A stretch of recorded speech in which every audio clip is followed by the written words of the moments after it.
Bueno, bienvenidos, bienvenidas a quienes nos acompañan presencialmente y también quienes nos acompañan a través de Zoom. De parte de Flaxo, es un gusto tenerles aquí y es un gusto poder hacer una colaboración con el Centro Andino de Acción Popular. Siempre son bienvenidos y bienvenidas. En esta ocasión vamos a tener la presentación de la revista Ecuador Debate número 121, donde se aborda la temática Tendencias de la sociedad rural ecuatoriana. Para esto vamos a contar con la intervención de 5 ponentes, a quienes iré nombrando y presentando paulatinamente. Primero me gustaría presentar a Marco Romero. Él es economista, magíster en sistemas financieros y desarrollo, es doctor en Relaciones Internacionales por la Universidad Nacional de Rosario, Argentina, y docente en la Universidad Andina Simón Bolívar. Es presidente, además, del Centro Andino de Acción Popular y parte del comité editorial de la revista Ecuador Debate. Bienvenido, Marco.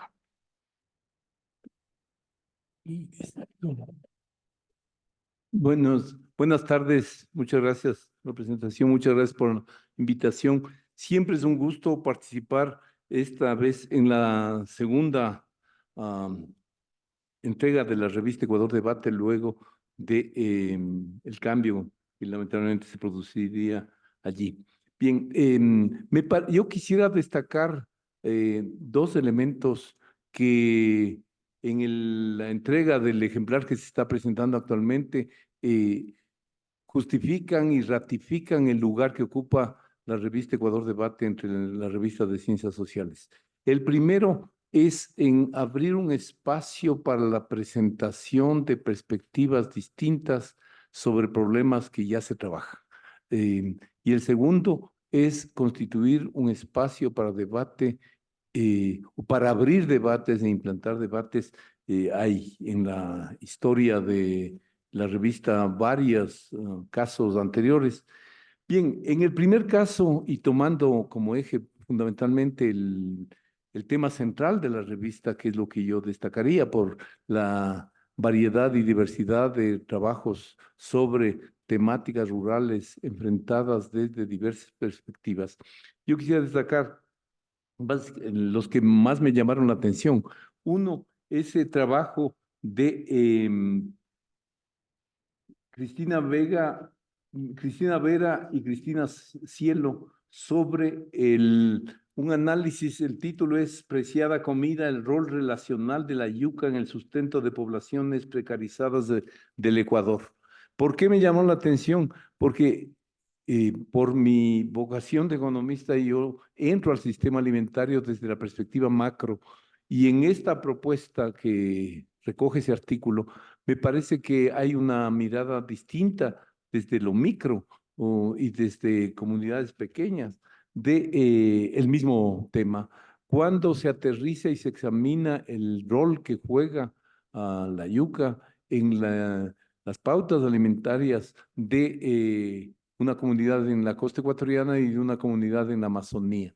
El hecho de que para esas dos comunidades juega un rol diferenciado, central en el segundo caso y más bien complementario en el primero, pero destacando fundamentalmente las relaciones intracomunitarias, los aspectos identitarios, los patrones de consumo o que se han ido pasando de generación en generación.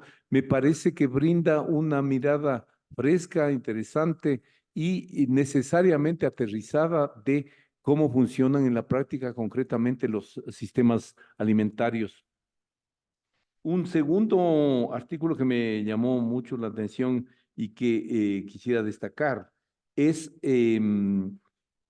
este trabajo de Cristian Camilo Bernal, que analiza los factores determinantes de la gestión comunal del páramo de Quilloac en la provincia del Cañar. O sea, analiza un tema también macro, el tema del cambio climático y el tema del rol central de los páramos desde una perspectiva igualmente localizada, pero que le permite hacer reflexiones muy interesantes sobre el papel que juega, por supuesto, el capital social, el capital comunitario, la reformulación de procesos que venían, por ejemplo, de la reforma agraria del 64 o del 73, que habían llevado a una agudización del deterioro de esos páramos, pero que al ser modificadas a pesar de de la debilidad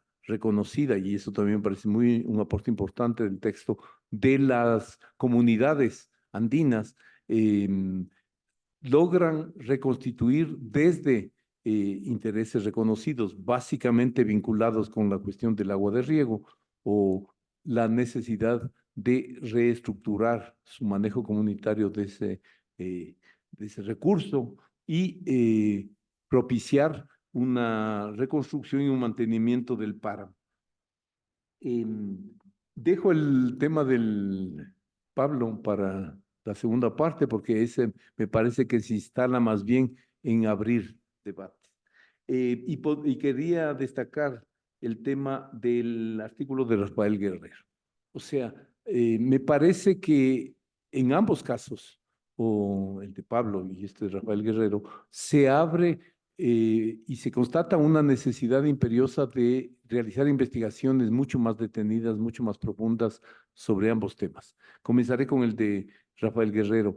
El tema del funcionamiento de entidades microfinancieras como los bancos comunitarios, en el caso que se analiza en el Junquillo, me parece que se llamaba la comunidad de la zona de Vinces, que nace como una unidad como son los bancos comunitarios, muy pequeños en términos de número de miembros y en términos de cantidad de recursos que recogen, pasa a dinamizarse y, por supuesto, en 2 décadas de existencia de ese banco comunitario, pasa a una posición mucho más firme, mucho más sólida, con instrumentos que usualmente no se suelen destacar o no se han destacado en la literatura académica sobre el tema.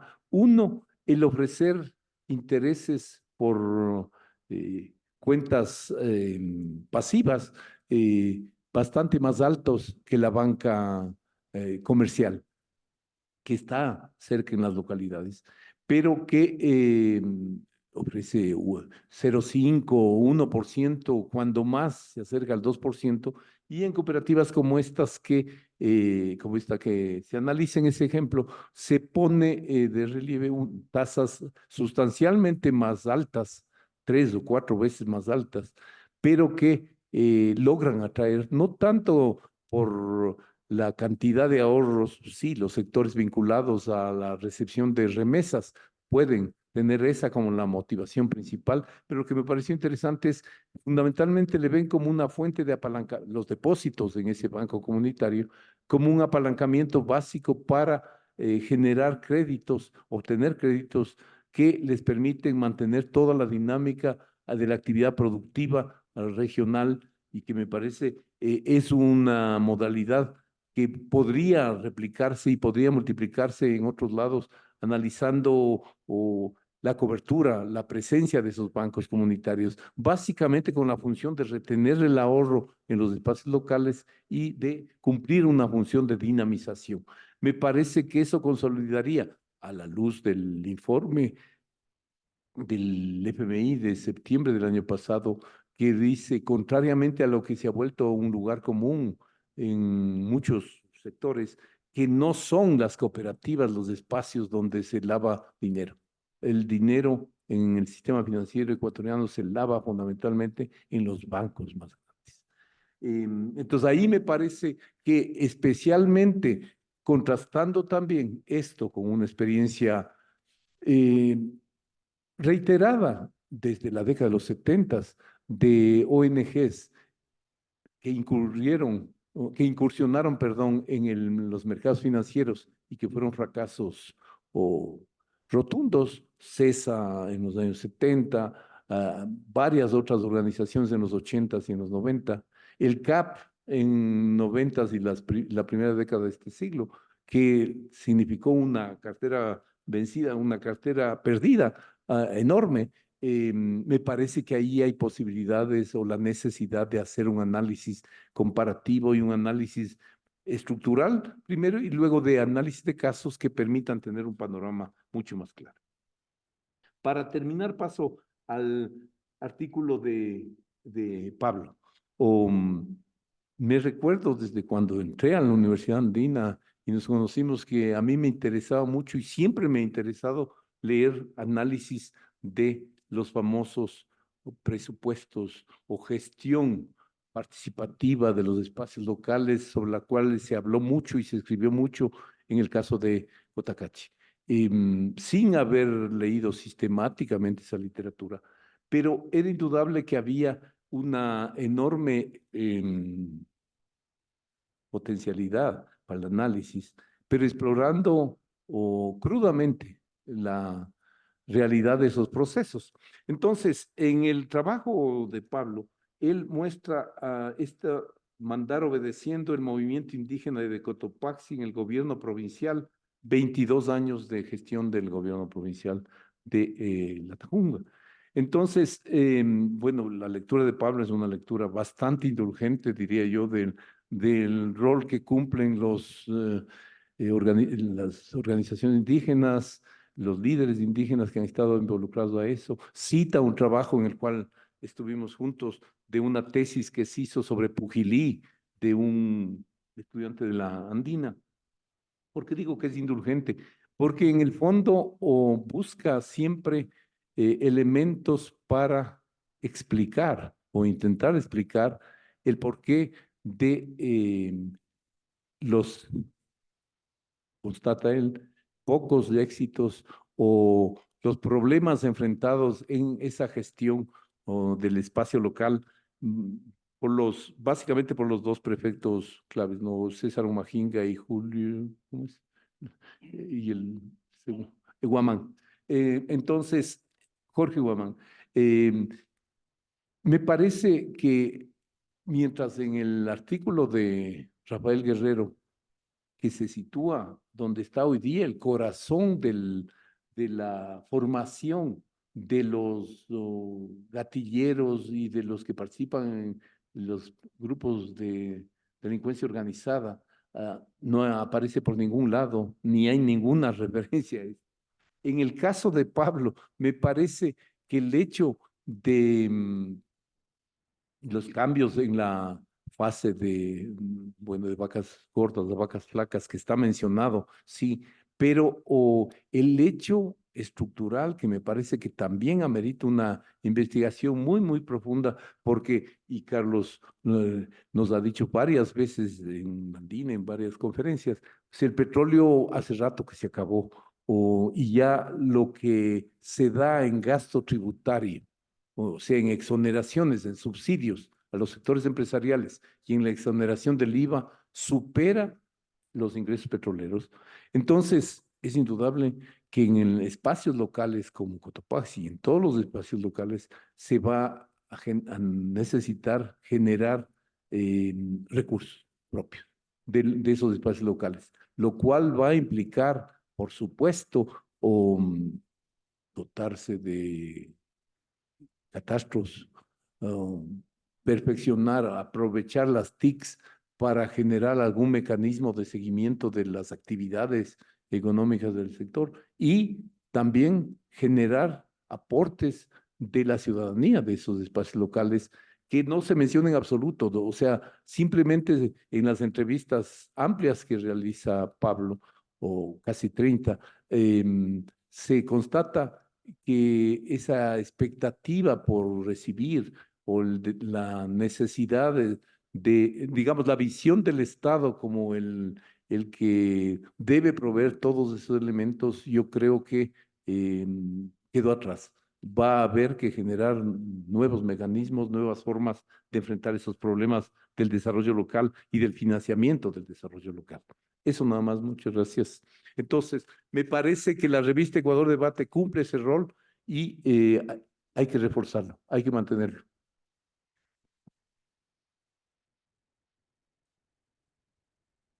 Muchísimas gracias, Marco. Vamos a dar paso a Pablo Ospina. Él es historiador, es máster en antropología social en la Universidad Iberoamericana de México. doctor en Center for Latin American Research and Documentation en Ámsterdam.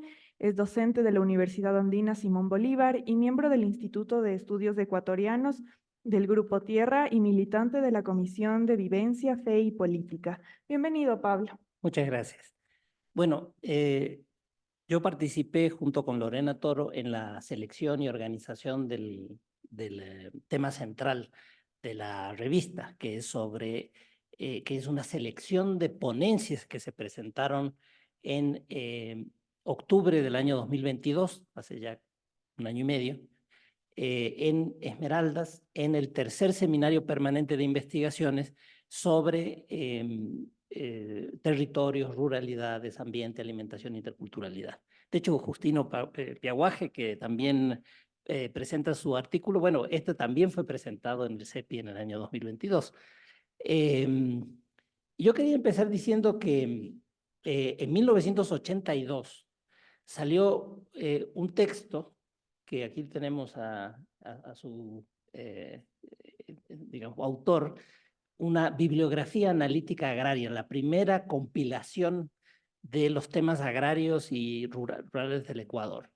Pocos años después de eso, en el año 1988, Manuel Chiriboga presentó un balance de la investigación social en los temas agrarios. Los dos trabajos que hacían una revisión de los años 70 y 80, básicamente el gran eje alrededor del cual giraba toda la investigación sobre la temática en el país era la transformación de la estructura social del país, lo que había sido la reforma, el balance, en cierto modo, de la reforma agraria y las nuevas tendencias, las nuevas transformaciones que se vivían en el mundo rural a partir de esa transformación estructural.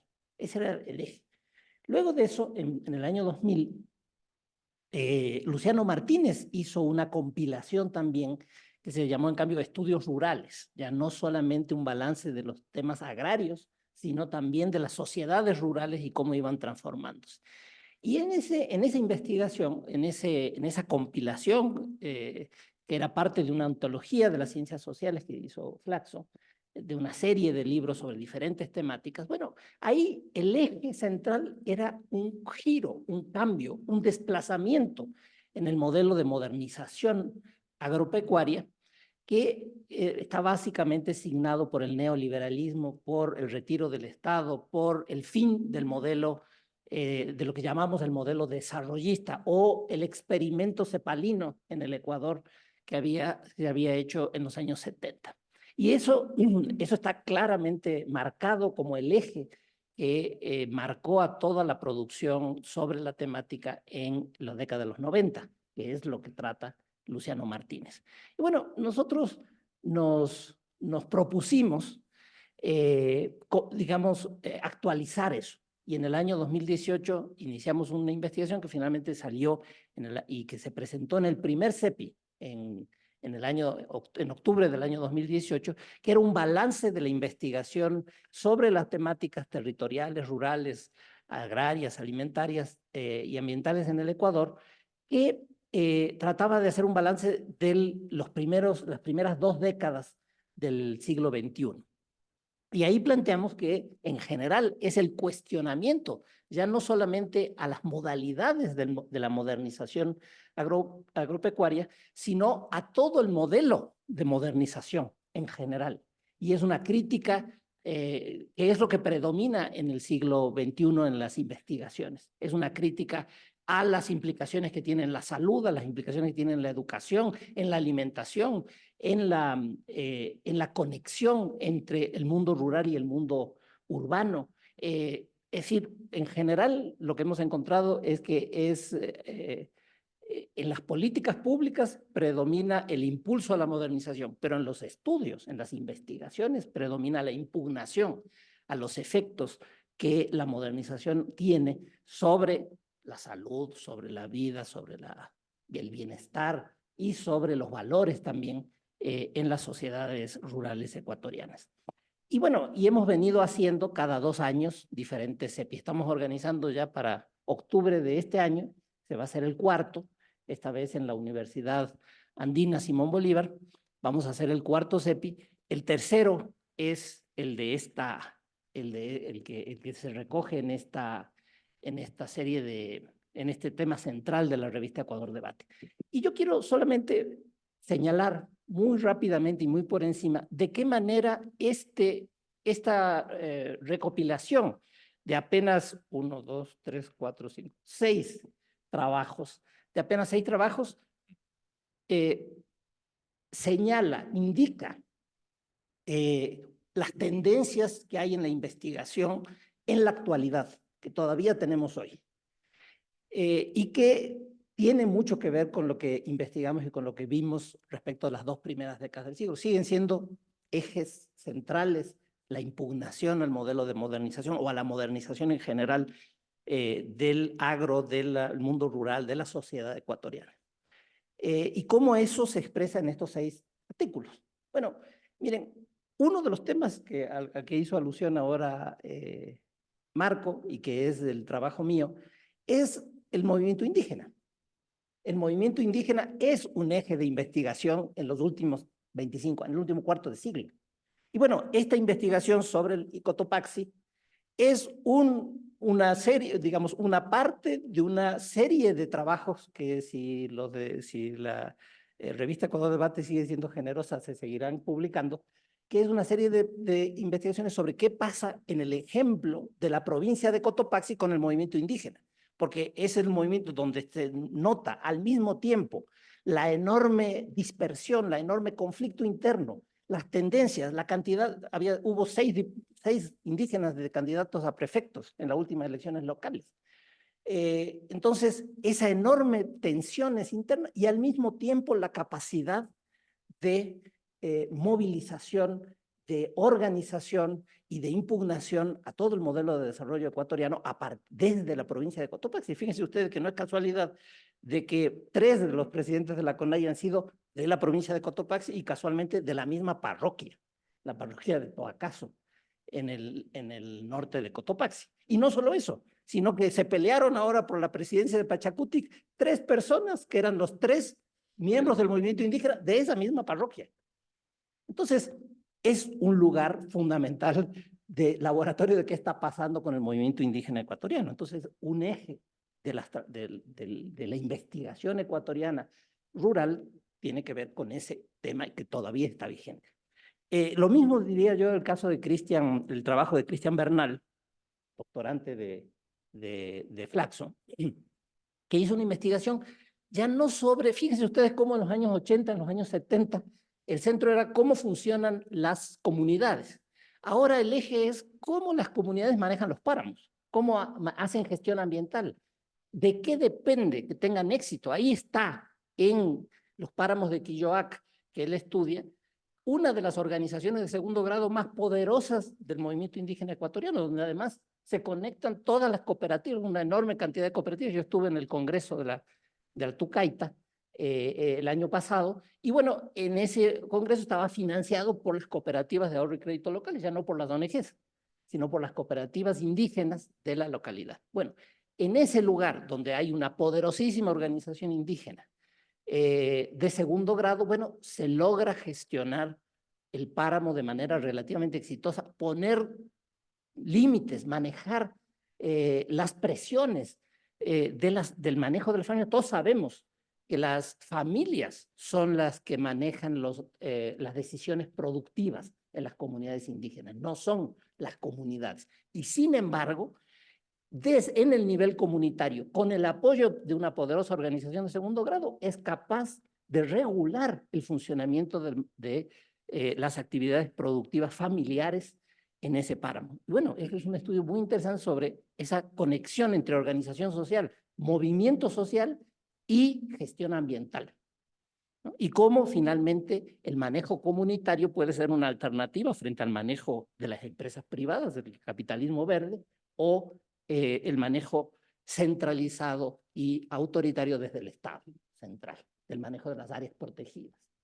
Entonces, y bueno, no me extiendo en todo, pues sería muy largo, pero el estudio de Pablo Minda sobre el extractivismo en la provincia de Esmeraldas, una visión, esa es parte de una tesis, en cambio, doctoral también que él hizo en la Universidad Andina. Bueno, es una mirada de la larga duración del extractivismo en esa provincia. Claro, la pobreza de Esmeraldas tiene que ver con que ha habido una transferencia constante de excedentes desde esa provincia hacia otras regiones, particularmente a Quito, con la extracción maderera, con las concesiones forestales del siglo XIX y luego con las actividades de monocultivos para la exportación.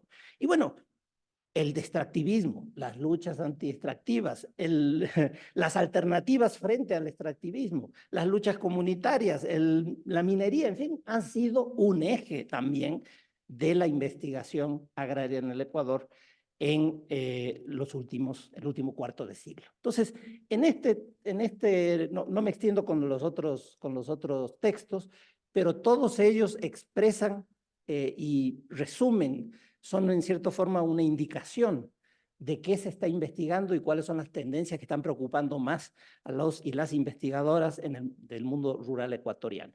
Termino diciendo una última cosita. Cuando nosotros hicimos el CEPI 3 en Esmeraldas, 2, 3 semanas antes había estallado una bomba dentro de los locales de la universidad. Estábamos acababan de ocurrir las primeras masacres carcelarias. La inseguridad se había convertido en el problema número 1 del país. Casi estuvimos a un tris de no hacer el evento precisamente por esos problemas de inseguridad. Sin embargo, no hubo ninguna ponencia que tratara directamente sobre el tema.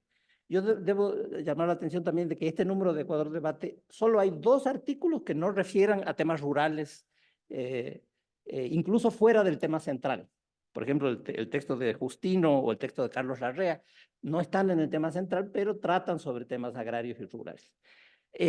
Sin embargo, hay 2 que no tratan sobre temas agrarios rurales, que son el de análisis de coyuntura sobre el narcotráfico y la política, y la reseña que es sobre la producción social de las violencias. O sea que el tema de las violencias y el de los estudios rurales todavía no se han interconectado. Nosotros suponemos, que probablemente en este CEPI ya habrá investigaciones que empiecen a ver cuáles han sido los efectos, las transformaciones que está sufriendo el mundo rural del país a partir de la presión del narcotráfico, del crimen organizado, del lavado, en fin, y de las presiones de la migración ilegal, en fin, todas esas cosas que no se han trabajado. Y es que, como si bien sabemos, la investigación siempre marcha un paso atrás, al menos, respecto de lo que pasa en la realidad. Entonces, esperemos ahora poder recuperar ese tiempo perdido y poder dar algunas respuestas, algunas ideas o alguna luz en medio de toda esta oscuridad que está atravesando el Ecuador en este tiempo. Muchas gracias.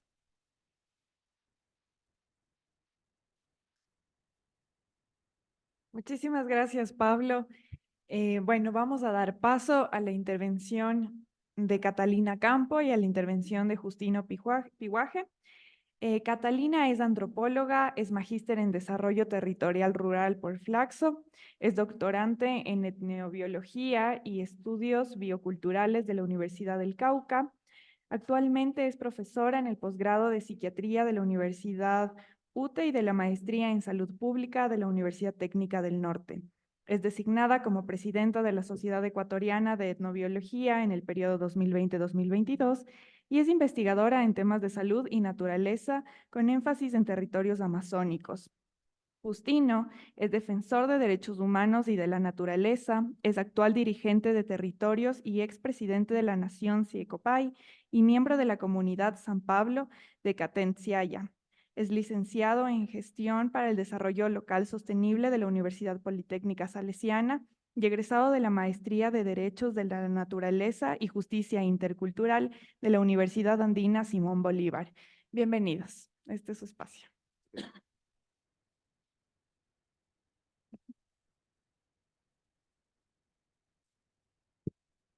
Buenas tardes con todas y con todos. Queremos arrancar adentrándonos un poquito en pequeño.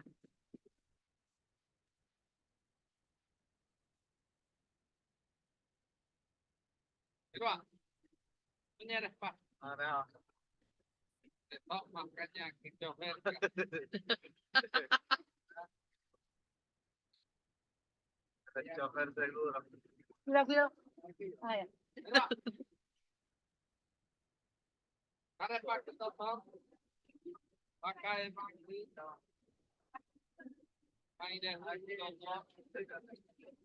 Bajó de vuestra doctor.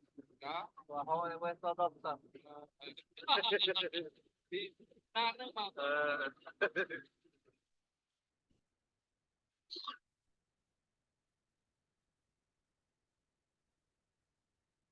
Ese fue un fragmento muy, muy pequeño del recorrido de muchos días que hicimos con Justino y con varios compañeros y compañeras de la Nación Siocopay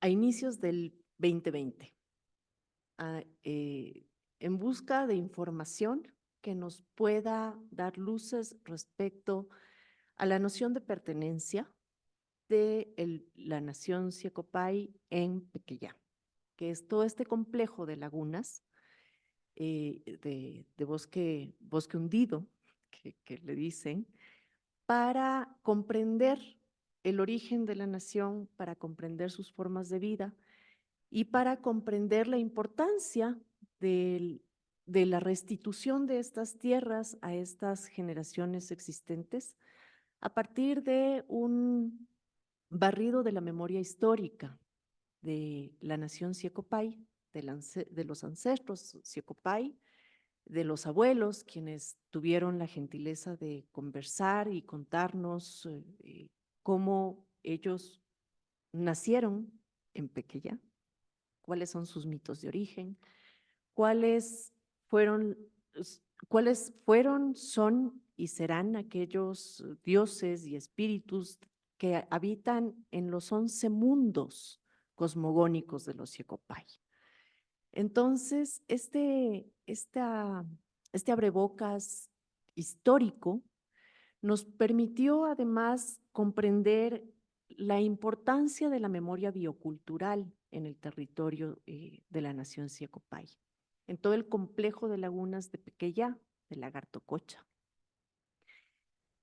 ¿Y por qué hacemos este barrido biocultural? Porque el territorio no es una extensión de tierra con kilometrajes, que puede ser un mecanismo de transacción, sino es un espacio de vida, donde la cultura se produce y la vida también se produce y se reproduce. Entonces, hablar de la memoria histórica y biocultural como esa puesta en valor para la restitución de un territorio ancestral fue un camino para generar elementos que nos permitan explicar en el marco de una acción de protección que se presentó en el año 2022, los argumentos de por qué ese es un territorio con ancestralía, por qué ahí se gestan los mitos de origen, por qué ahí está la medicina del alimento, la caza, la cacería, los perfumes y todos aquellos elementos de importancia ritual como el yocó y como el cuacuilló, que sin cuacuilló no hay yocó y viceversa.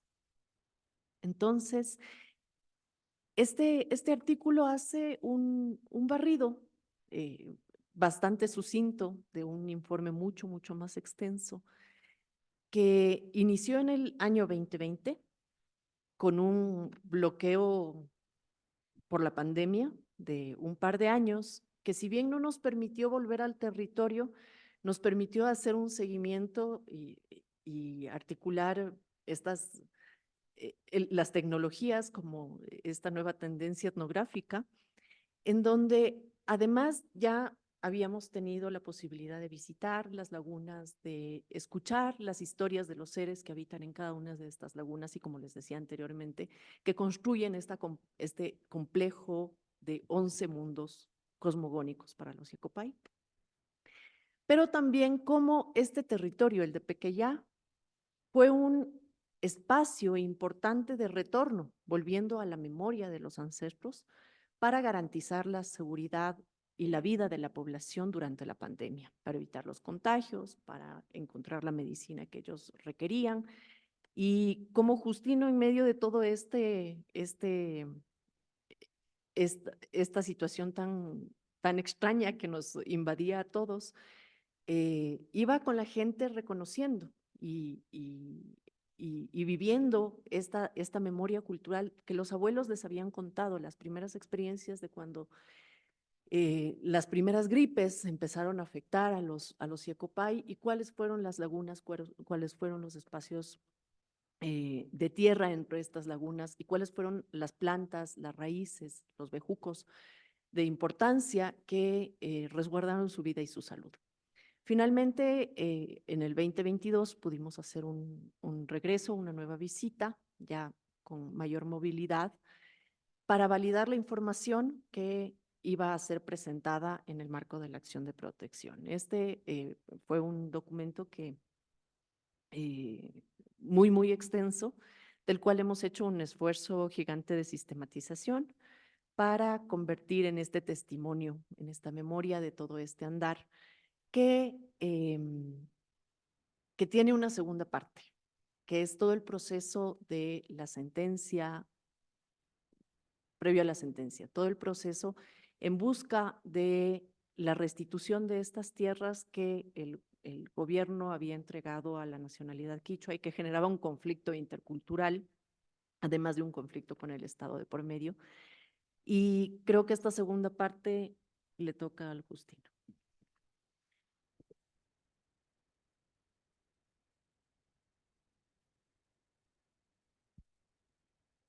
Dahi Buspaya se hago un saludo y acá Daisy Kawai de Yenaikina, un saludo de que Yiki Siecopay Wiwa Daisy ayer.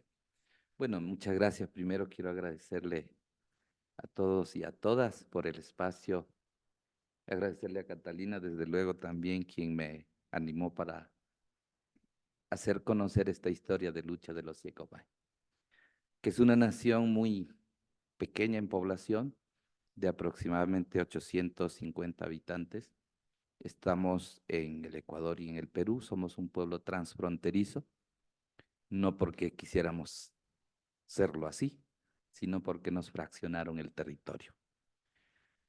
Yo había sacado esta cronología un poco de la historia de los Siecopay, que quizás es muy poco conocida y que vale la pena quizás recalcarlo aquí y hacerle conocer a ustedes y a todos los que nos puedan escuchar. Nosotros somos de una generación, primero que todo, muchísimos a nivel poblacional, numerosa, quizás algunos antropólogos hablan de 40.000 en los años 1638, cuando nos hacen los primeros encuentros. Hablan de la presencia, por ejemplo, los jesuitas en los 1719 a 1753, de aquel pueblo, de aquella nación de los cabeliados, de aquella nación del país de los cabeliados, hablan también, y a finales del siglo XIX y XX también, la explotación del caucho, también cómo empezó a diezmar esta nación. En el año 41, la guerra de los estados de Ecuador y Perú, que ocurrió básicamente en el centro del territorio de la nación Siecopay, y claro, eso obviamente nos empujó desde el centro del territorio hacia los extremos del territorio. En el 57, por ejemplo, la presencia del Instituto Lingüístico de Verano, que también genera impactos en la parte espiritual de la nación Siecopay, y la creación de la Reserva de Producción Faunística Cuyabeno en el año 1979, y también desde 70 a 1986, todo el tema petrolero, toda la explotación petrolera. En el 99 nosotros empezamos a soñar el reencuentro, a través de un reencuentro. Por ejemplo, en la imagen vemos a Cesario, el que falleció el 5 de abril de este año, quien quería regresar a su territorio, pero que lamentablemente no lo pudo conseguir y falleció a los 112 años. Entonces empezamos a soñar por regresar a nuestro territorio de origen, a nuestro centro de territorio, Y claro, empezamos con la petición en el 2017, ya cuando dijimos, ojalá nos pueda escuchar el Estado con toda la argumentación antropológica y jurídica que nosotros pudiéramos dar. La acción de protección, por eso empezamos en el 24 de noviembre de este 2022 y la sentencia pues la tuvimos este año, el año pasado. Y hemos pasado ya muchos años, digamos muchos meses, sin que la sentencia sea ejecutada. ¿Por qué es importante para los Yecopain el territorio? Nosotros siempre hemos sostenido que la lucha del territorio de los Yecopain no es simplemente por un pedazo de tierra. Como en alguna ocasión un miembro del Ministerio del Ambiente decía, pero Justina, ¿por qué ustedes no eh, adjudican, no se adjudican, no hacen petición en las cabeceras del río Cuyabeno, que son 50.000 hectáreas, que son muchísimo más que las tierras que ustedes están pretendiendo lograr? Nosotros respondimos, no estamos luchando por la tierra, nosotros estamos luchando por nuestro territorio, por nuestra historia, por nuestra relación espiritual que se tiene con ese territorio. Aquí manejamos varios elementos, todo este entramado cultural y todas estas ontologías relacionales, digamos, se vinculan. Sin el Siecobain, el territorio quizás no puede dar función. Sin la espiritualidad tampoco puede funcionar. Entonces, planteamos estos tres elementos ante el Estado y logramos conseguir la ejecución de digamos, la sentencia favorable en segunda instancia. ¿Qué dice en la sentencia? Que el Estado tiene que, primero que todo, pedir disculpas públicas a la nación Siecobain. Segundo, tiene que entregar las 42.360 hectáreas a favor de la nación Siecobain. Con eso, finalmente, como decía nuestro abuelo Cesario, quizás para los Siecobain, el territorio de Puquillá, como él, un gran sabio, decía, pues, cuando inunde la Amazonía, solo Puquillá será el sitio donde va a ser el refugio de los Siecopain. ¿A qué se refirió? Él decía, como las guantas, como las guatusas, como el armadillo se escapa cuando todo se inunda, así será pues para los Siecopain. Ese será el sitio donde ustedes se van a refugiar, por el tema de la espiritualidad, por el tema cultural y por el tema social, para seguir siendo Siecopain y para seguir practicando, para seguir transmitiendo esa cultura milenaria de los Siecopain. Nosotros creo que hemos logrado por lo menos ante el Estado decir que los territorios indígenas, con esta relación, sobre todo, un vínculo bastante fuerte, es posible retornar, es posible regresar a su territorio de origen. Hemos sido suficientemente devastados, 80 años de lucha, y creo que los abuelos, los últimos abuelos, requieren regresar a ese territorio. Y no vemos ejecución de la sentencia aún. Y creo que es momento también de decirle al Estado que por favor cumpla la sentencia.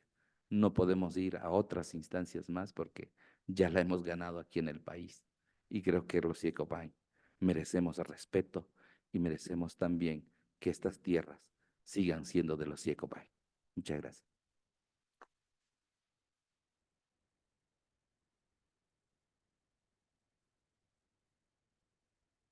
Ahí están las imágenes de la lucha.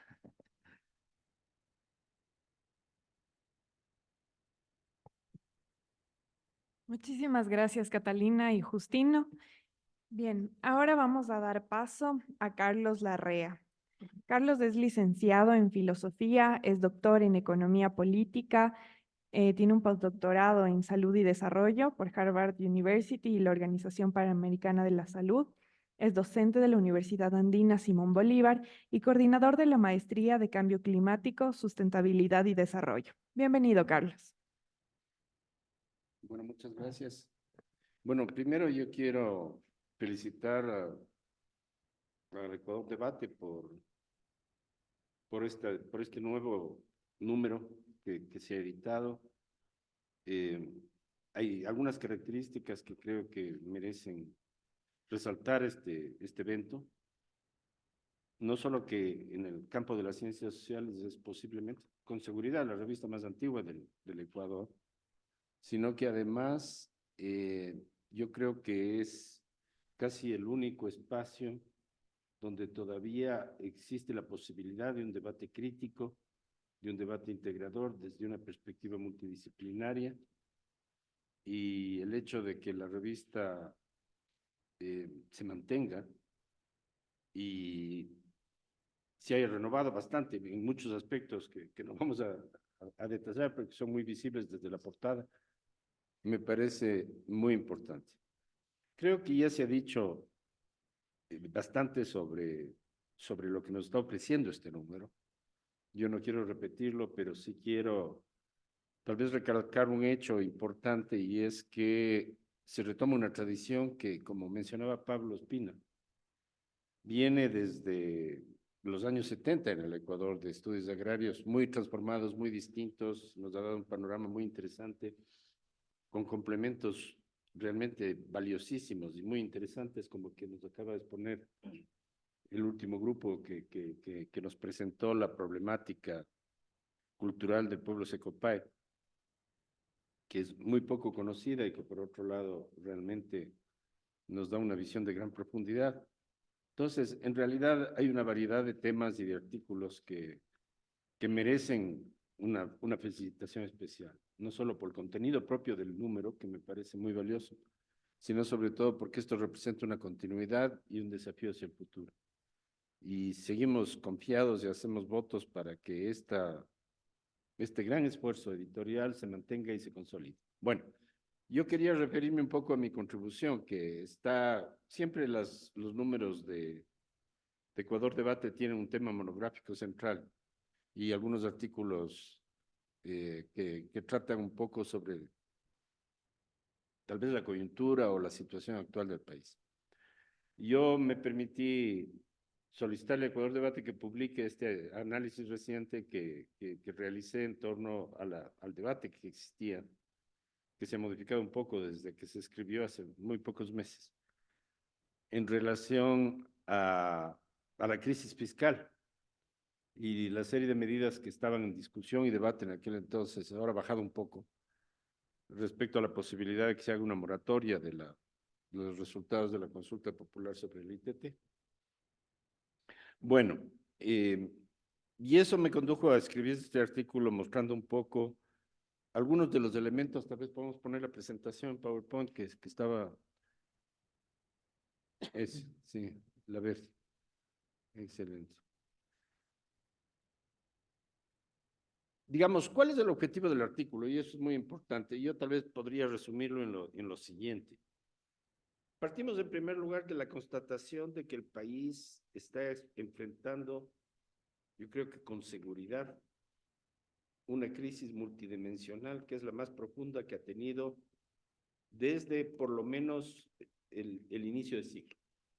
El Ecuador atravesó una crisis muy profunda en 1999-2000 que condujo a la quiebra del 70% del sistema financiero nacional, que comenzó con el fenómeno del Niño un año antes y que terminó con la dolarización.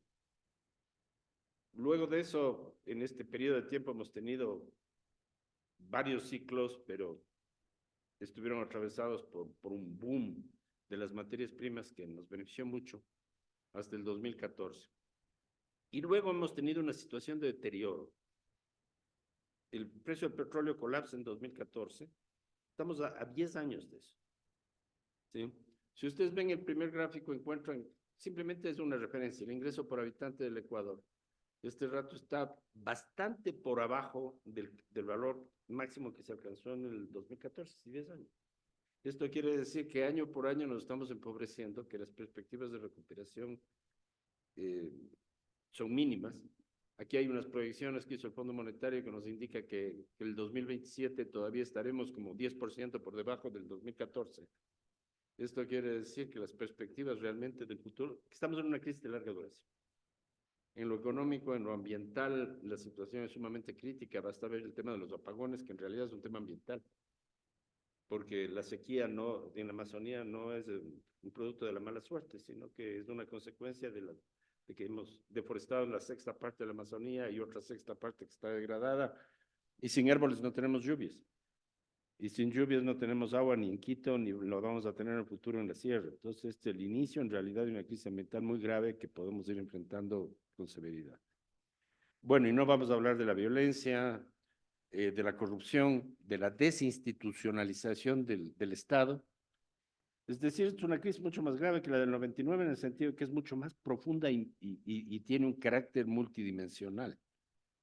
El hecho que hemos pasado de menos de 10 asesinatos por cada homicidios, por cada 100.000 habitantes en el año 2018, hace solo 5 años, a tener la cifra récord de América Latina en términos de violencia, con 43.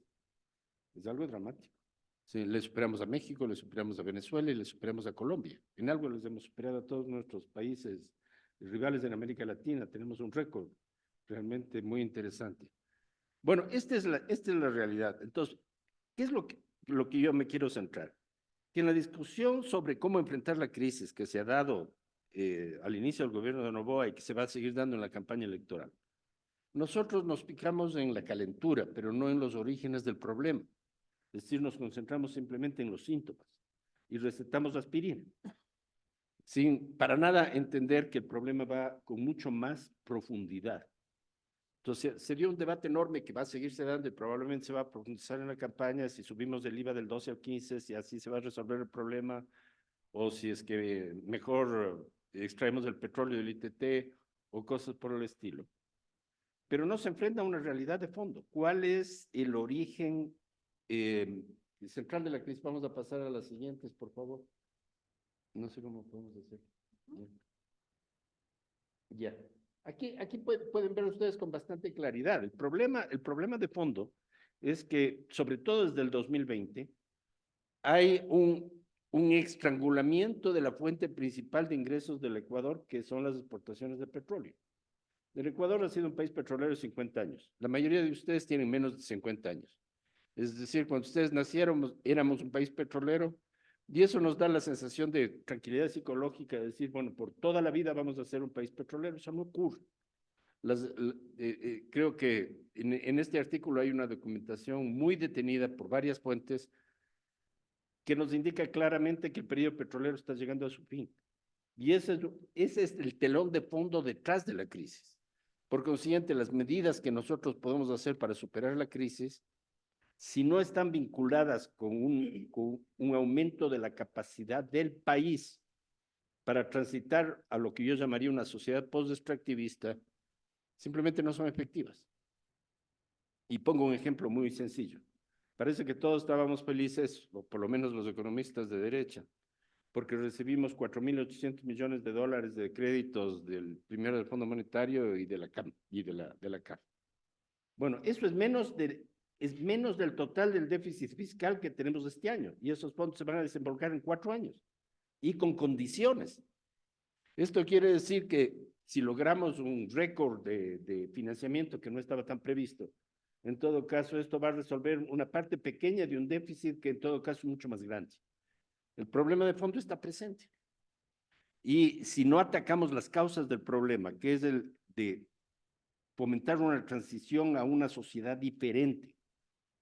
Pablo decía que estoy hablando también de problemas agrarios, claro, porque necesitamos, por ejemplo, enfatizar, y en eso hay la conexión con el resto de los artículos, la soberanía alimentaria, la agroecología, la agricultura regenerativa, la recuperación de los suelos, detener la deforestación, que son elementos fundamentales para establecer un nuevo modelo basado, en definitiva, en la conservación de la naturaleza y en una cantidad de formas en las que nosotros podemos mejorar las condiciones de vida de la población sin, digamos, en compatibilidad con los derechos de la naturaleza. Y creo que eso, más que un enunciado conceptual, que es muy lindo, pero si no se pone en práctica no sirve demasiado, es una realidad visible. Entonces, lo que tratamos de hacer en este artículo es presentar eso como una posibilidad. Podemos pasar a la siguiente muy rápidamente. Bueno, aquí está un poco el tema de que lo del ITT es un sueño, porque aquí se ve claramente cómo los dos campos principales están en franca declinación. Pasamos de 50.000 barriles a menos de 20.000. Podemos pasar en la siguiente, está mucho más detallado. Aquí se ve algo muy importante. tal vez podamos detenernos. Estas son las porciones del Ecuador. Hay muy pocos colores porque en realidad nosotros exportamos muy pocos productos. Somos una tienda que vende 9 cosas al mundo, sin menos que los dedos de la mano, ¿no? Y aquí está el petróleo. Miren cómo ha bajado en dólares de aquí a acá nuestra capacidad de visa. En un periodo sumamente corto de tiempo, ya se escapó. Pero bueno, vamos a ver. Sí, pero no hay que tocarla porque es una patada sensible y es un aparato que es medio complicado. Carlos, Ya. ¿es que puedo usar el micrófono para que en Zoom nos sigan Ya. escuchando? Muchas Entonces, el área azul declina dramáticamente. Miren que desde el 2012 hasta el presente hemos perdido la mitad. Y que eso representa una caída de lo que vive un país como el Ecuador, que son las exportaciones. Segundo, casi todos los expertos que se presentan todas las mañanas en la televisión nos hablan de que el futuro del Ecuador sigue siendo extractivista porque tenemos la minería, ¿sí? La minería está en tomate arriba. Y si ven ustedes, van a tener que hacer un esfuerzo para encontrarla, sobre todo si están atrás, porque el aporte de la minería después de 15 años de que se firmó el contrato con Cóndor Mirador representa probablemente la quinta parte de lo que nos queda de petróleo. ¿Sí? O sea, eso en cuanto a exportaciones, en cuanto a ingresos fiscales, mucho más pequeño. Entonces resulta que simplemente no es una salida, tendríamos que esperar unos 30 años, y en 30 años ya la minería se va a agotar, también como el petróleo. Entonces, realmente lo que nos ha salvado más bien es una expansión de las exportaciones de productos de mar. El año pasado, en algunos meses, ya el primer producto de exportación del Ecuador no era el petróleo, sino el camarón, lo cual era un poco sorprendente. Pero esto nos muestra que en realidad hay una declinación estructural que no estamos viendo. Siguiente. Entonces, aquí está el tema fiscal. Miren, de nuevo en azul, con el mismo color, en azul oscuro, en la parte de abajo están los aportes petroleros al presupuesto del Estado. Bueno, y han caído más o menos en un 70% desde el 2011. Y esto obedece simplemente a que estamos perdiendo en volumen, porque cada vez exportamos menos barriles, que los precios están cayendo, entonces por ambos lados nos estamos estrangulando. Y ese tema no se ve. No se ve porque no hay una política pública encaminada a la transición. Y desde ese punto de vista parece que eso es absolutamente necesario. Entonces la idea es, no dejemos de mirar el bosque porque nos tapan los árboles. No centremos el debate que se va a dar en la campaña electoral muy fuertemente, que se viene en algunos meses, sobre cómo poner más dólares en la cuenta del Estado Nacional del Banco Central, porque eso no va a resolver el problema, el hueco es enorme, es un agujero negro. Siguiente. Bueno, esto es más o menos lo mismo, creo que no tenemos mucho tiempo de detenernos. Entonces, desde ese punto de vista, creo que hay dos razones más de fondo, además del agotamiento de las reservas, que nos implican la necesidad de una transformación, y es que nosotros hemos vivido la mayor parte de nuestras vidas como en una economía petrolera, y que todavía tenemos un 35% de pobreza, un 42% de subempleo, todavía tenemos condiciones sociales sumamente graves, y a todo eso se suma el récord mundial que hemos logrado en homicidios y el tema de la corrupción. Hay un estudio que se hizo hace un par de años que muestra que la corrupción en el Ecuador había perdido en el último lustro o algo así, 30.000 millones de dólares. Es más que el presupuesto nacional de un año. Entonces, desde ese punto de vista, esta pérdida de institucionalidad que es evidente, la corrupción, la violencia, todo eso configura un escenario en el cual podemos decir, bueno, qué bien que nos ha ido con el petróleo, ¿no? Entonces, desde ese punto de vista, me parece que es necesario hacer un cambio, y ese cambio tiene que nacer de la sociedad civil. Porque realmente me parece que uno de los problemas graves que hay en el Ecuador es que no tenemos una capacidad política, social, para justamente llevar adelante una transición, porque por vía mercado nunca vamos a tener una transición hacia Venezuela, no vamos a tener una transición hacia un estado diferente, simplemente porque, digamos, esa transición tiene que crearse, es una alternativa que tiene que crearse a base de un tejido social articulado. Que eso sea difícil, sí, pero creo que no tenemos otro camino. Entonces, al final se plantean como algunos escenarios posibles, desde un caso extremo de lo que podría llamarse un estado fallido. Eso no creo que sea una realidad tan loca. Venezuela está completamente desarticulada. Nosotros tenemos nuestro vecino Perú, que está en un proceso de convertirse en un Estado fallido por un colapso desde las instituciones democráticas sumamente grave. Podríamos seguir teniendo un Estado conflictivo con una transición difícil sin resolver el problema del narcotráfico, sería como un escenario intermedio, o de no podríamos llegar a realmente dar un salto hacia una sociedad post-extractiva, donde a base de una reactivación económica que mejore las condiciones de vida de la gente, logremos de alguna manera dar opciones de vida a estos 50,000 jóvenes que están vinculados al narcotráfico, de acuerdo con Fernando Carrión, que es un estudio muy interesante. Ecuador Debate justamente publicó un número sobre eso, que es muy valioso, ¿no? Porque estos jóvenes no optan por el narcotráfico porque les encanta tener una moto y una pistola. Optan por el narcotráfico porque no tienen ninguna otra opción en la vida. Entonces, desde ese punto de vista, si no creamos oportunidades, si no transformamos la estructura de la sociedad de abajo para arriba, simplemente nunca vamos a salir del problema. Bueno, esto es muy esquemáticamente lo que quería decir en el artículo y de nuevo agradezco enormemente a Ecuador Debate por la oportunidad de publicar.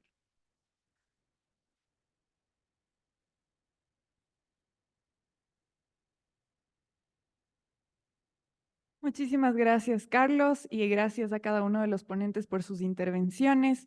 Con esto vamos a abrir un pequeño espacio de preguntas o comentarios de parte del público. Si desean, pueden levantar su mano, les damos la palabra y les pedimos que se acerquen al micrófono con la luz encendida para que en Zoom les puedan escuchar. Sí, nos comenta por favor su nombre. Preguntarle a Carlos, luego de que has hecho este diagnóstico, ¿qué alternativas ves sobre generar fuentes diferentes de economía? Vamos a recoger unas 3 preguntas y continuamos con las ponencias. Muchas gracias. ¿Alguien más? Ujú. Entonces podría, sí.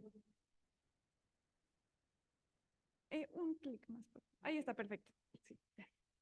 Más que una pregunta, es un comentario que me ronda siempre que se habla de la delincuencia organizada, el narcotráfico, es las diferentes motivaciones para que jóvenes ingresen a las bandas, por ejemplo, que me atrevo a decir, no solo es el aspecto económico de tener ingresos rápidos, aunque sea riesgosos, sino también una serie de elementos como ese sentido gregario, o sea, que tú te sientes ante todo lo que está desestructurada hasta la comuna, está desestructurado la familia, se siente un espacio de pertenencia. Eso nos comentaban unas personas que están haciendo un estudio en algunos sectores y creo que son aspectos importantes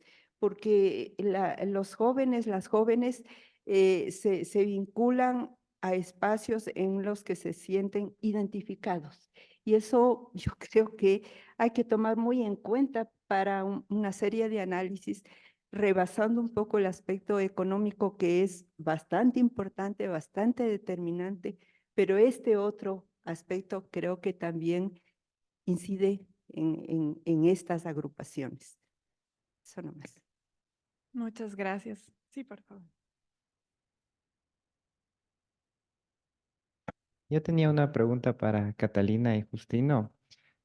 Y en el marco de este proceso de lucha y la descripción que hacen, ¿no es cierto?, sobre el territorio y la importancia que tiene, Justino había mencionado que quizá no hay la comprensión de los actores externos sobre la importancia del territorio como tal. Cuando se habla de este tema de los 11 mundos, ¿no es cierto?, de estas cosmovisiones, desde afuera muchas veces no se entiende el porqué, la importancia de este territorio. Entonces, en ese sentido, ¿qué estrategias ustedes han utilizado para comunicar un poco a los actores externos que no es, como decían, un espacio físico, no es solo un recurso natural, no es porque la laguna es bonita, sino porque tiene mucho más allá, ¿no? Tiene significados profundos, tiene una relación ontológica diferente, o sea, hay mucho más allá que simplemente un polígono definido y ya. Eso. Bien, muchas gracias.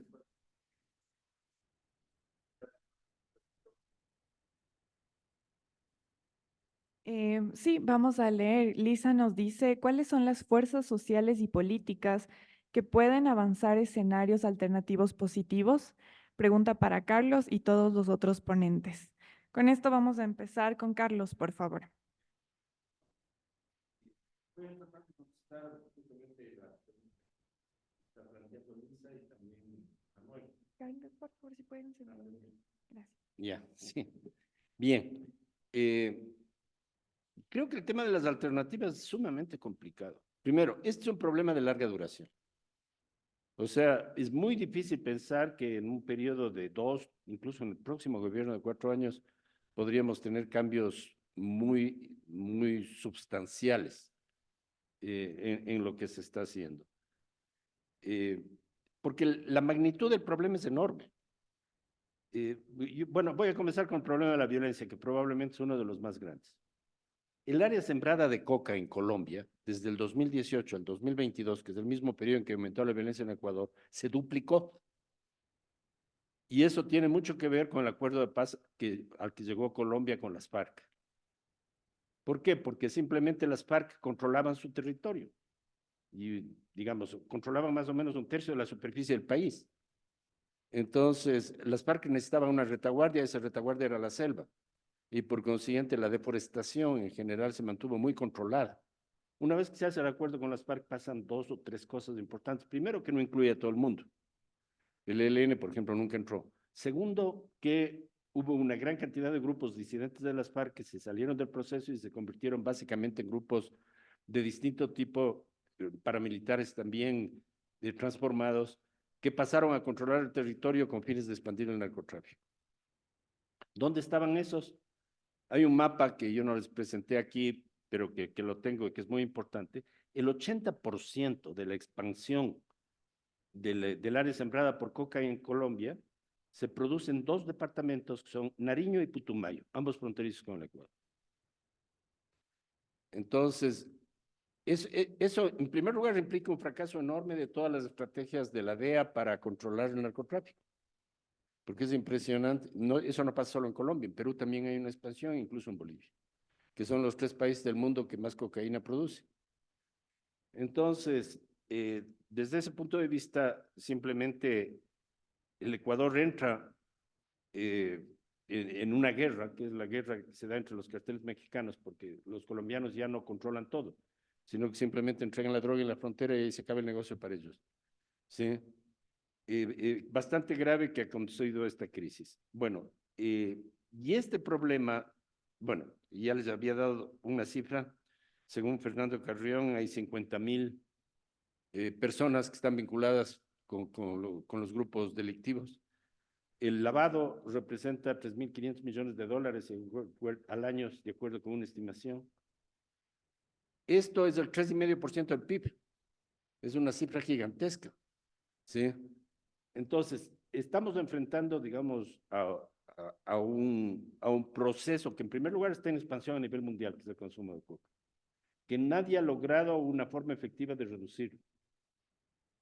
Nosotros podemos esperar que por alguna razón, yo creo que a la larga la única solución efectiva va a ser una progresiva tendencia a la legalización del consumo en los países desarrollados. Pero sobre eso no tenemos ningún control. Hay algunos países que lo han intentado, que están incluso algunos estados en los Estados Unidos que están pensando en esa alternativa, pero va a tomar mucho tiempo. Entonces, siendo un problema tan complejo y siendo el Ecuador institucionalmente muy débil, creo que el problema va a durar mucho tiempo. Y es obvio. Digamos, nosotros tuvimos una caída como del 60% en la tasa de homicidio en el mes de febrero y ahora ha vuelto a repuntar. No tenemos datos actualizados, pero de hecho, creo que la ministra de Gobierno dijo que había bajado un 28% respecto a este valor de 43, que es el más alto. Pero eso no es ningún éxito, porque es un promedio en varios meses y eso significa que en los últimos meses como que se ha regresado. Y así se ve casi todos los días. Por ejemplo, 3 alcaldes asesinados en los últimos 2 meses y una cantidad de hechos que salen todos los días en los periódicos nos muestra que hay una crisis institucional muy profunda. Por eso, digamos, nosotros habíamos planteado como 3 escenarios. Uno es esto, que es una transición hacia un Estado fallido. Digamos que no es descartable. Es un Estado que poco a poco va a pasar en un proceso de desinstitucionalización a ser en el largo plazo controlado por grupos paramilitares vinculados al narcotráfico. ¿Sí? Un ejemplo clarísimo de desinstitucionalización es lo que está pasando en Venezuela. Yo creo que digamos, eso no es una cosa que solo ocurre en países remotos en el mundo, sino que está ocurriendo en América Latina. Haití está completamente colapsado. Perú es un país que está en una crisis institucional como nunca. Hay un índice de la calidad de la democracia a nivel mundial y prácticamente en todos los países latinoamericanos tenemos una tendencia enorme al deterioro. Otro ejemplo es México. México es un país que no controla su territorio, al menos la totalidad del territorio. Sabemos que toda la frontera norte está vinculada por, digamos, el gobierno mexicano no tiene acceso a esos territorios. Lo mismo está pasando en ciertas zonas de Colombia, tanto en la frontera ecuatoriana como en la frontera venezolana. Entonces, sí, esa posibilidad no lo creo tan remota. Y frente a eso, bueno, la alternativa 2 que estamos planteando es una transformación que tiene que ser impulsada públicamente, sea por gobiernos locales o por el gobierno central, hacia una sociedad en armonía con la naturaleza, digamos, para resumirlo en muy pocas palabras. Hay una gran cantidad de elementos que hacen eso posible.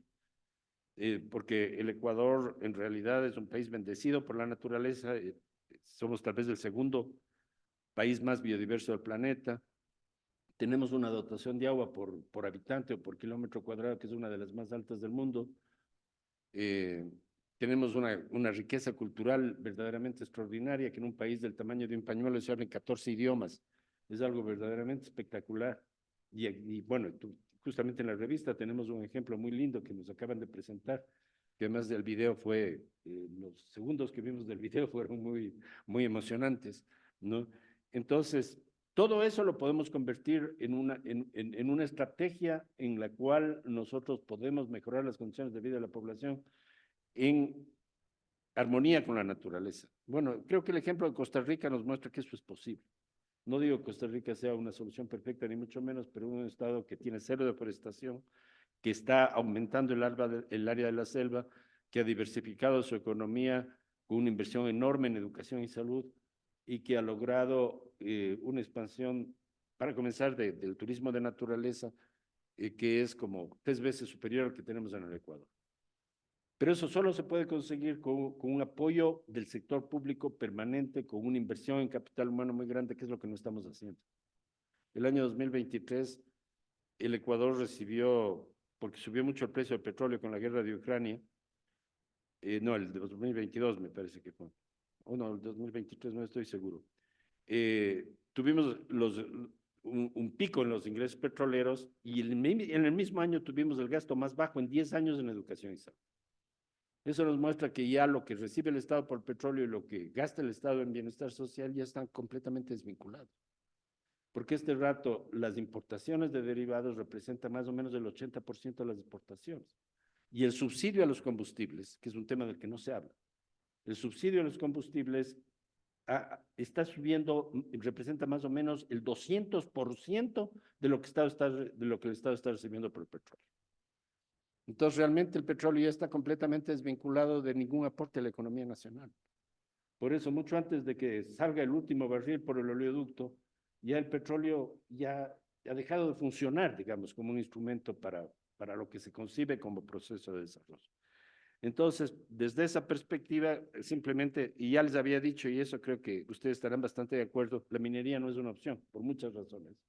Primero, porque no es factible. No somos un país minero, nunca vamos a replicar el modelo peruano. Segundo, el modelo peruano es una de las pocas cosas deseables que nosotros podríamos tener. El Perú es un país que exporta básicamente minerales y está en una crisis probablemente mucho más profunda que la nuestra. Entonces, ¿a dónde vamos? Por eso me parece que la transición desde el punto de vista social y político tendría que va a ser un proceso largo, pero es un proceso que si nosotros logramos como consolidar un tejido social que busque eso a nivel subnacional, sobre todo en la Amazonía, en los páramos. El ejemplo de los páramos, yo quisiera leerlo un poco, no he leído el artículo, pero la gestión de los páramos es un tema absolutamente vital en el país.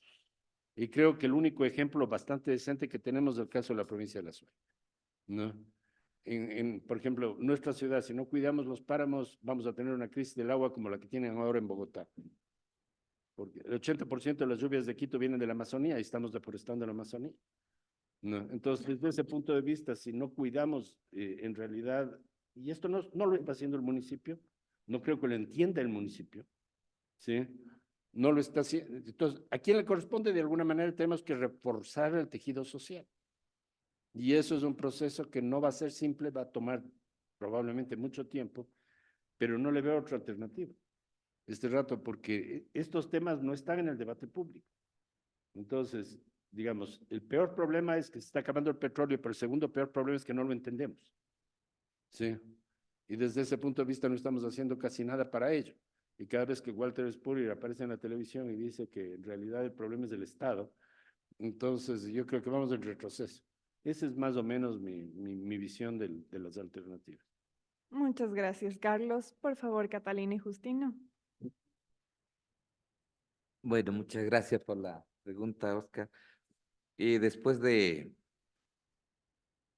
80 años de una casa devastada, estropeada, deteriorada, ha sido bastante complejo, pues, de huir de un lugar a otro, tratar de escapar de todos los problemas, que se generan, digamos, por temas del extractivismo, obviamente, acabo de decir, en este caso, para la nación Siecopay, por ejemplo, nunca ha sido, o para todos los pueblos de la Amazonía quizás, el petróleo nunca ha sido un beneficio, una opción, sino más bien ha sido un atropello a al tejido social, como llama, a la vida armónica de los pueblos de la Amazonía. Después de también de todo esto, para nosotros obviamente como Siecopay ha sido un tema bastante complejo. Primero, de repensar en la maloca, en nuestra vivienda tradicional, cada vez que esta también ha sido devastada, ha sido golpeada por las presiones sociales y culturales que vienen desde afuera. Las formas de asentamiento quizás han cambiado también. Por ejemplo, en la forma original, digamos, había mayor comunicación interna y había mayor discusiones internas, diálogos en los momentos, por ejemplo, en las madrugadas cuando se toma el yoco, que decimos nosotros, y eran los espacios de diálogo. Ahora los espacios de diálogo son únicamente las asambleas, donde muy pocos quizás interactuamos. Entonces, repensar en después de todo este golpe, después de toda esta destrozo que hemos tenido, pues implica pensar varias cosas. Primero hacia adentro y luego hacia afuera. Nosotros estamos viviendo en una fase de pensar hacia adentro quizás, de también cómo va a ser nuestro retorno a esta casa, de estar contaminados, no solamente físicamente, sino también intelectualmente. La forma de pensar, la forma cosmogónica también ha sido alterada. Hemos hecho evaluaciones, por ejemplo, de cuál ha sido después de 50 años de estar en la lectura y en la escritura y en la matemática, cómo los Siecopay en este momento están pensando. Entonces, ahora mismo, por ejemplo, estamos impulsando todo el tema de la educación propia, que la educación intercultural bilingüe, más allá de querer imponer de unas culturas distintas, pues tampoco ha dado respuesta. Entonces nos ha tocado pensar a nosotros mismos cuáles son por ejemplo, nosotros llamamos el tejido multicolor. ¿Qué tiene que pensar el Siecopay? ¿Qué tiene que entender sobre estas cosmogonías, estas dimensiones del mundo y las relaciones que existen? ¿A través de qué? Cuando se habla, por ejemplo, de los derechos de la naturaleza, ¿cómo se plasman los derechos de la naturaleza en el Siecopay? ¿A través de qué? Y ahí vamos descubriendo, por ejemplo, a través del Huiñá, a través del Lujá, que son las fórmulas y las simbologías de conexión son los cantos que se interactúan entre distintos seres. Entonces, todo hay que ir compilando y esas son las formas de comunicación hacia adentro, no solo hacia adentro, dentro de un grupo social, sino también una comunicación hacia adentro con los distintos seres, quizás con los seres no humanos. Entonces, empezamos desde ahí a partir a comunicarnos hacia adentro, pero sí es importante comunicarnos hacia afuera. En ese plano, pues, nosotros estamos realizando, hemos formado nuestros compañeros jóvenes, básicamente, y cuando hicimos un documental sobre nuestro territorio, hicimos, después de la formación de ellos, para manejar la cámara, el registro audiovisual, todo y eso. Y luego, cómo también colgar en las redes sociales, también impulsar eso también a través de la página web de la Nación Siecopay, por ejemplo, vamos difundiendo las actividades que se hacen. Y también hemos establecido alianzas, por ejemplo, con fundaciones que son aliadas, en este caso, por ejemplo, Amazon Frontline a nivel internacional, queremos divulgar también las luchas que nosotros llevamos, y también a nivel nacional a través de otra fundación que se llama Alianza Seibo también. Pero esta figura quizás tiene que también ser prácticamente, o sea, buscamos básicamente la autonomía. Los Siecopay decimos, más allá de todas las presiones, todas las violencias que existen, quizás estamos también formando quiénes son los guardias, por ejemplo, los guardias de la sabiduría, los guardias también de la sociedad, los guardias también del conocimiento, los guardias de la sabiduría, por ejemplo. Y ya vamos llevando, por ejemplo, 2 eventos con los jóvenes. Muchos creían, por ejemplo, a nivel, desde afuera nos miraban que eran como grupos guerrilleros, grupos subversivos, mas no, esa no es la intención. El fondo de esta lucha es que esta nueva generación no se siga perdiendo con el conocimiento y con la sabiduría. Y son los abuelos quienes transmiten ahora, las abuelas son las que transmiten ese conocimiento y esa lucha histórica que se ha dado. Entonces es así como tratamos de seguir fortaleciendo nuestra propia mirada, desde nuestra propia cosmogonía y desde nuestro propio pensamiento, que a veces es muy complejo, pero lo estamos haciendo. Muchísimas gracias, Justino. Tal vez te gustaría comentar algo, Catalina. Bueno, sumar a lo que ha dicho Justino, que el territorio Siecopay es un territorio que ha vivido múltiples presiones en distintos momentos de la historia. Tenemos las haciendas caucheras, en donde raptaban prácticamente no solo a los Siecopay, sino a varias nacionalidades amazónicas para trabajos forzados. Tenemos migraciones forzadas.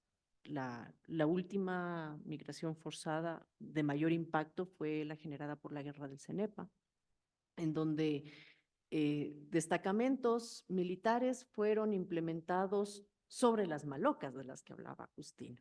Entonces, y donde hay unos hitos que dicen aquí estuvo el Fuerte Patria, por ejemplo, en un territorio en el que para los Siecopay era un territorio sagrado, era un territorio para la toma del yagé, para la conexión con los espíritus. Entonces, claro, cuando tenemos estas otras nociones, temas de turismo, por la cantidad de animales, sonidos, flora, fauna que hay en el territorio, y estas visiones occidentales de conservación, como la selva, que es ese espacio que no se toca, ¿no es cierto?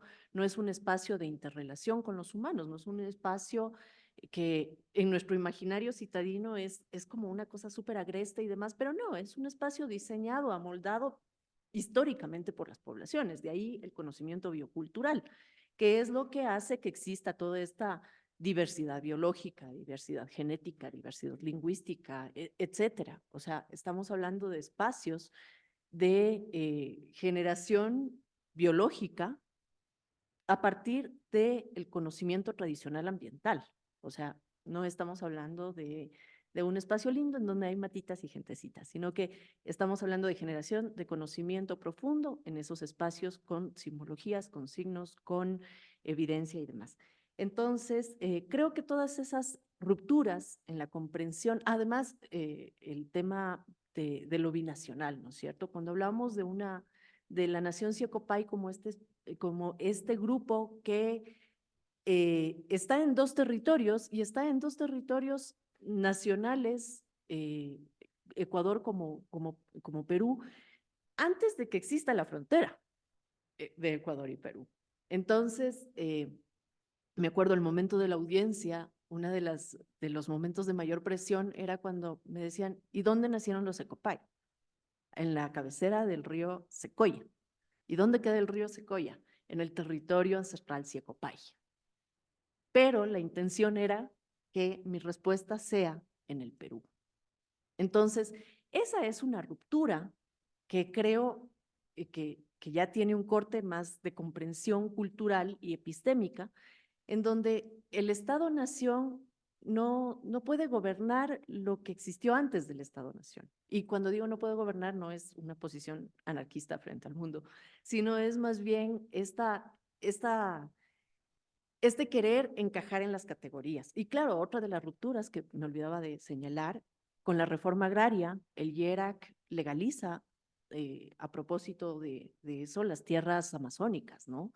Con colonos, como la tierra prometida, que siempre hay que colonizar.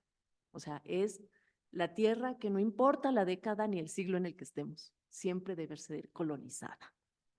Porque siempre fue entendida como una tierra baldía. Y por eso, con el IERAC se forman todas estas asociaciones para la entrega de tierras a migrantes de las distintas provincias, ¿no es cierto?